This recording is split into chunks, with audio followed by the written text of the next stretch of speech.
Salut à tous Suzuki, on se retrouve aujourd'hui pour un nouvel update crypto actu. Dans l'update précédent, on avait parlé de la chute du stablecoin AUSD, de la hausse du Shiba Inu et du Doge et de la hausse du jeton CEL de Celsius. Et pour aujourd'hui, si tu veux, en description, tu peux retrouver le sommaire pour savoir de quel sujet on va discuter. Et juste avant de commencer, comme d'habitude, en description, tu peux retrouver plusieurs liens affiliés. Ces liens affiliés sont avantageux pour toi, comme par exemple celui de Nexo, où en déposant 100 $, alors par la suite, tu vas gagner 25 $.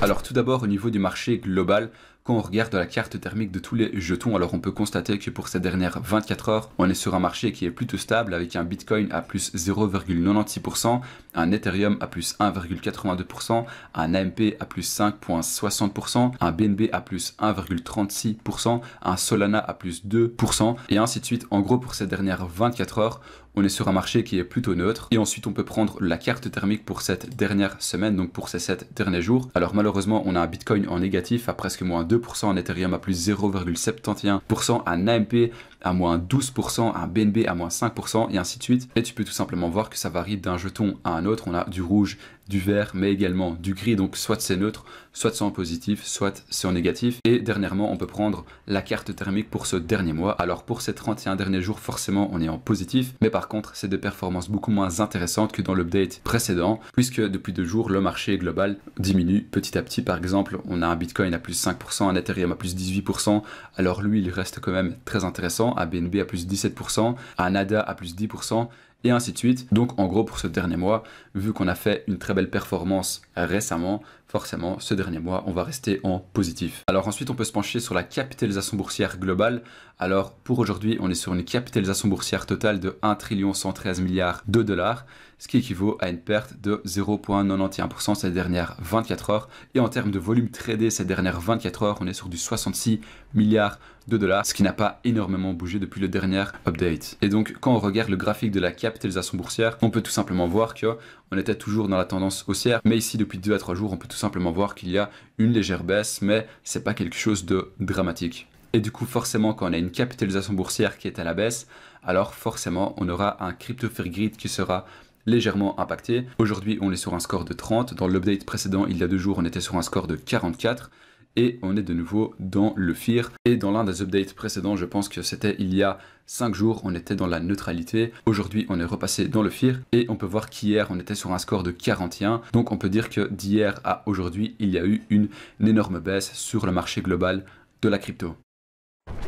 Alors ensuite, on peut rapidement analyser le cours du Bitcoin. Pour l'instant, on a un BTC qui vaut 23 535 $, ce qui équivaut à une grosse baisse depuis le dernier update. Dans l'update précédent, on était à plus de 25 000 $ le jeton. Et quand on regarde le graphique en daily, alors on peut tout simplement constater qu'on est sur 4 journées de pertes consécutives. Donc on est passé d'un jeton qui valait 25 132 $ à un jeton qui vaut aujourd'hui 23 260 $.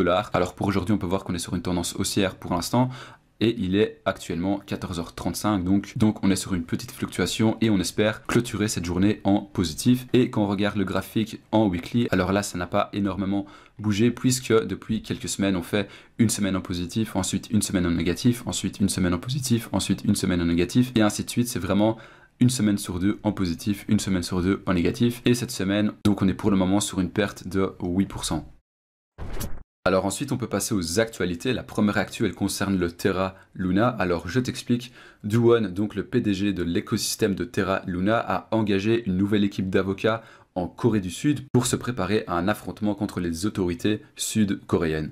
Duwon aurait soumis une lettre de nomination au bureau des procureurs du district sud de Séoul qui enquête actuellement sur Duwon et tout l'écosystème de Terra. Alors je le rappelle, mais Duwon et l'écosystème de Terra subissent énormément d'examens très minutieux par les autorités depuis ces derniers mois, puisqu'il y a quand même eu une perte de 40 milliards de dollars en mai 2022. Le mois de mai où l'écosystème du Terra Luna s'est écroulé et surtout où le stablecoin Terra UST a totalement perdu sa parité, et cette perte de parité entre le dollar et l'UST a malheureusement fait fermer les portes à plusieurs sociétés de crypto. Donc c'est évidemment beaucoup plus qu'une perte de 40 milliards de dollars qu'il y a eu récemment. Alors en fait ce qu'il se passe c'est qu'en Corée actuellement le bureau des procureurs de Séoul cherche à savoir si Do-won dirigeait en fait un système Ponzi et ils enquêtent aussi sur des allégations de fraude fiscale. Et il faut savoir que quelques jours après l'effondrement de Terra, l'avocat de la plateforme a démissionné, qui est un facteur assez contraignant pour Terra, puisque lorsqu'un avocat quitte son poste après l'effondrement d'une société crypto ou même n'importe quelle société, ça définit régulièrement que la base du business n'était pas très légitime. Et c'est justement pour cette raison que les enquêtes sont prises très au sérieux sur le Terra, et évidemment on va reparler du Terra Luna dans les prochains updates, je vous tiens au courant.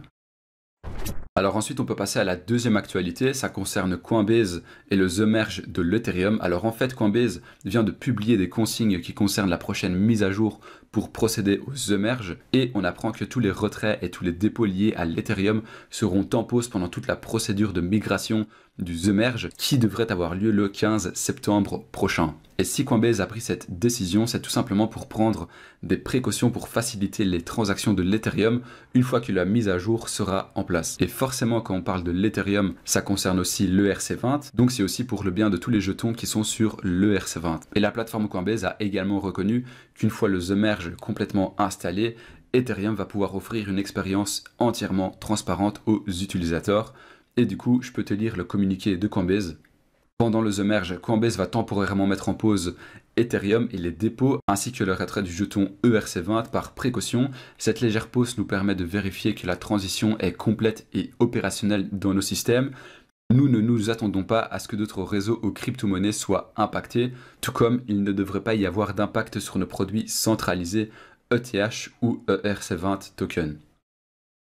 Alors ensuite on peut passer à la troisième actualité, on a le principal développeur et mainteneur du Bitcoin, Vladimir van der Laan, qui a confirmé qu'il prenait sa retraite. Il était le deuxième successeur de Satoshi Nakamoto et l'un des très rares au monde à avoir eu un accès complet au GitHub du Bitcoin Core. Alors en fait dans toute l'histoire du Bitcoin, Vladimir van der Laan c'est certainement l'un des noms les plus importants et paradoxalement l'un des noms les moins connus par rapport au Bitcoin. Il était à la base contributeur puis il est rapidement devenu développeur principal. En fait il a réellement eu un rôle majeur dans la construction du Bitcoin tel qu'on le connaît aujourd'hui. Dans l'origine de Bitcoin, le rôle du mainteneur était occupé par Satoshi Nakamoto. Il a laissé sa place à Gavin Andersen en 2011 pour finalement retrouver Vladimir van der Laan pour le succéder en 2014. Ça fait donc de lui réellement le développeur principal du Bitcoin et surtout le plus important en termes de temps puisqu'il a maintenu ce rôle pendant presque 8 ans et pour le moment, à l'heure actuelle, il n'y a toujours aucun successeur pour ce poste. Alors Vladimir van der Laan, il a expliqué sur Twitter sa démission